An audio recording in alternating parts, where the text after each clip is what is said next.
Jangan lupa like, komen, dan subscribe channel YouTube TVRI Bengkulu dan nyalakan lonceng notifikasinya. Balik lagi di Opini Obrolan Pagi ini. Pemirsa, masih dengan tema yang sama, yaitu Gen Z kok nggak punya karya. Dan masih bersama dengan Bang Tara. Oke Bang Tara, tadi kita sempat tertunda ya, mau bahas tentang isi bukunya nih. Apa?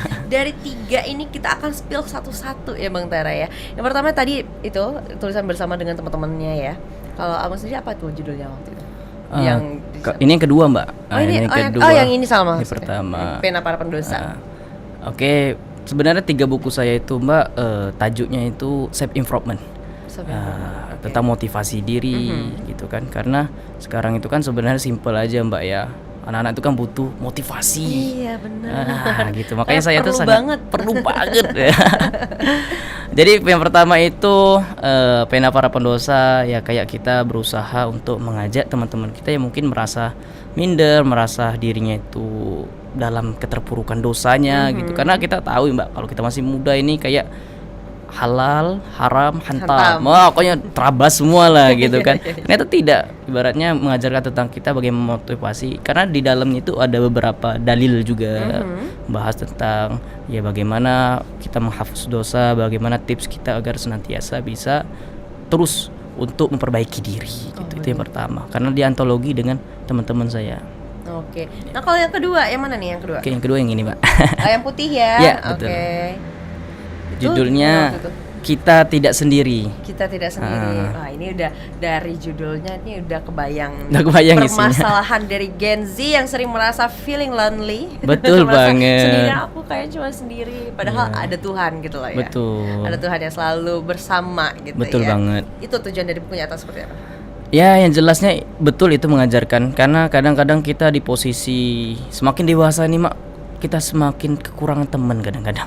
Semakin merasa sendiri, semakin apa-apa sendiri. Sebenarnya kita dari lahir udah diajarkan itu sebenarnya. Dari lahir kita kan lahirnya sendiri kan. Ya. Tapi ketika udah dewasa tuh kan kita udah mulai pikiran kita sudah mulai meluas. Kayak biasanya dulu aku masih kecil tuh teman-teman aku banyak banget. Kok sekarang tuh teman-teman aku semakin sedikit. Banyak teman-teman yang toksik juga gitu. Aduh. Ini saya itu menggambarkan dalamnya kurang lebih seperti yang Mbak sampaikan. Bagaimana ternyata di antara mungkin kita merasa teman kita meninggalkan kita, ada teman-teman baru yang Allah siapkan. Gitu kan. Mungkin lingkungan kita awalnya toksik, circle kita toksik, ternyata ada circle yang terbaik menurut Allah. Itu makanya saya sama teman-teman kreator saya juga itu ada yang seorang dai juga, ada yang seorang gus juga, ada yang seorang beribda juga, ada juga yang seorang apa namanya itu ya, banyak yang terlibat tilawah Quran, dia baca Quran, qori. Oke. Dan akhirnya ini keluarlah buku ketiga. Buku ketiga. Ini di tahun berapa Bang? Ini tahun 2022. Di tahun 2022. Packagingnya udah untuk apa ya, anak-anak Gen Z banget sih, udah berestetik gitu ya. Udah agak estetik. Ya Allah izinkan aku bermimpi. Betul. Itu masih tentang motivasi, terutama ada beberapa kisah tentang diri saya bisa nyampe ke titik ini Mbak gitu. Oke, jadi itu ada kisah abangnya juga di ada sana. Kisah, cuman nggak terlalu kita nampakkan di sana. Cuman di sounding aja. Iya betul. Berarti seperti itu ya. Nah tapi sayangnya ini di zaman generasi Z yang mana kecanggihan digital yang udah sangat maju ya, masalahnya adalah minim literasi, malah krisis literasi gitu ya. Kemauan membaca itu menurun gitu. Betul. Nah kalau abang sendiri punya nggak cara sebagai penulis ya, punya nggak cara tersendiri untuk mengundang nih minat pembaca? Saya itu sebelum menulis dapat trigger dari sebuah quotes, kata-kata bijak itu menjelaskan kepada saya tentang pentingnya menulis. Ya kurang lebih quotesnya begini: jika kamu ingin dikenal dunia, maka menulislah. Jika kamu ingin mengetahui isi dunia, maka membacalah.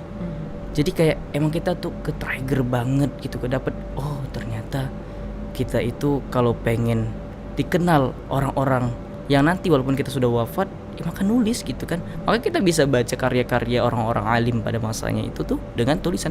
Al-Quran itu jangankan sampai kita ini, karena dulu para hufaz, para hafizul Quran itu banyak yang wafat pada zaman itu. Makanya Sayyidina Utsman bin Affan itu menyuruh sekretarisnya Zaid bin Sabit untuk menuliskan Al-Quran. Kalau nggak tuh kita mungkin nggak bisa baca buku Al-Quran. Nah, jadi maknanya apa? Saya termotivasi dengan kalimat itu awalnya. Awalnya saya tuh nggak suka baca, Pak. Termasuk orang nggak suka membaca. Ibaratnya kalau baca yang penting-penting aja gitu kan. Highlight-highlightnya makanya aja, saya tuh berpikir kalau misalnya saya tuh nggak terlalu suka baca, apa yang akan saya berikan untuk dunia literasi ini? Makanya saya melakukan dengan tulisan. Kebetulan saya itu hobi dengan hal-hal baru kayak quotes, kalimah-kalimah yang emang secara analoginya itu masuk kan, secara akalnya masuk, relate banget lah bahasa anak sekarang. Yang sangat relate gitu ya. Jadi gitu. itulah triknya untuk menarik minat membaca Gen Z ini dengan menyelipkan quotes-quotes itu. Ya, makanya saya itu emang fokusnya untuk Gen Z ini quotes karena dia tuh nggak mau banyak baca, Mbak.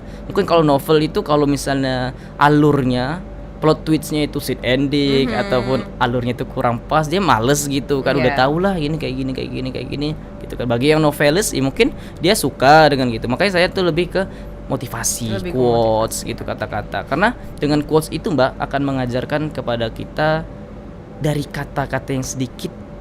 Makanya sebenarnya yang bisa menembus hati itu kata-kata, Pak. Benar. Ya, kalau misalnya kita belah dada kita, habis itu dijahit, pasti ada bekas. Tapi ada yang tidak berbekas menembus ke hati. Apa? Kata. Ya. Oke. Banyak ya maknanya. Gitu ya. Oke. Nah, Bang, kalau pemirsa nih mau beli bukunya, gimana caranya? Ya, bisa teman-teman lihat di link bio di Instagram saya Turiski_Liantara. Di sana bisa lihat nomornya. Itu admin saya pribadi. Jadi admin saya mungkin nanti akan mengumpulkan beberapa orang karena kita sistemnya sistem PO, Mbak. Oh, begitu. Nah, pesan dulu gitu kan berapa orang, baru kita penerbitnya di Bandung kebetulan. Dan akhirnya bisa menulis 3 buku ini, apa yang Abang rasakan? Mimpi ada, makanya saya judul yang ketiga tuh ya Allah izinkan aku bermimpi. Rasa mimpi ada gitu, Mbak. Kok bisa? Saya ini orang nggak suka nulis, ibaratnya awal dulu nggak suka nulis. Tulisan saya tuh jelek, Mbak. Jujur aja tulisan saya tuh nggak sebagus orang-orang gitu kan. Oh, ini rapi ya tulisannya ya? Ya rapi karena diketik.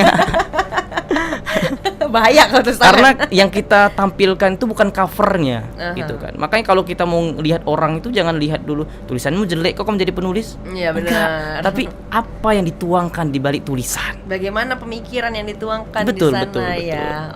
Oke, ini luar biasa sekali. Nah, kalau kita bahas sekarang nih, ini adalah salah satu mimpi yang terwujud berarti. Termasuk mimpi yang terwujud yang saya nggak pernah sangka-sangka saya bisa jadi penulis. Sampai saat ini saya bisa jadi narasumber di TVRI Bengkulu itu nggak pernah saya pikirkan. Karena saya itu orangnya tuh, Mbak, ngalir aja dalam hidup ini. Pengen kita berdoa aja kan tentang mimpi, tapi kadang-kadang kita sadar diri aja, Mbak, gitu kan. Siapa kita gitu kan. Siapa kita nggak terkenal. Kita juga bukan dari keluarga yang seorang raja, seorang yang miliarder, enggak. Kita orang-orang desa cuman gitu. Jadi kayak sadar diri lah. Cuman bermimpi boleh, Mbak, ya. Boleh Gak banget. ada yang larang, Gak ada yang dan larang. gak bayar juga. Betul. Dan sekarang aktif ini memang kalau di content creator sekarang isinya udah macam-macam ya. Ada kegiatan olahraga juga. Iya kayaknya pasti. ya. Kadang-kadang story saya Iya. sering juga aktivitas saya. Saya Ajakan suka. kebaikan lah Betul. pokoknya ya. Kalau ba'da subuh biasanya saya baca buku, sekurang-kurangnya baca beberapa hadis, beberapa dalil karena untuk menambah referensi ketika ada undangan jadi narasumber, jadi materi ya. Kita harus upgrade, Mbak. Baratnya jangan sampai Terus belajar terus ya. harus belajar. Sebenarnya saya semakin diundang semakin saya banyak belajar. Kenapa? Ya karena ketika kita menyampaikan sesuatu hal yang sudah biasa, anak-anak sekarang tuh kan nggak tergugah gitu kan. Oke. Ibaratnya apa yang sedang terjadi gitu. Makanya dalam sedang terjadi itu kita harus tengok, oh butuhnya ini. Anak muda sekarang butuhnya ini. Kita Sesuai. harus bisa mengikuti zaman gitu. Sesuai dengan zamannya, sesuai Betul. dengan apa yang dibutuhkan pada Betul. zaman itu. Baik, Abang, kita jeda dulu, nanti kita lanjutkan lagi ya. Untuk pemirsa jangan kemana-mana, tetaplah bersama kami di Opini Obrolan Pagi.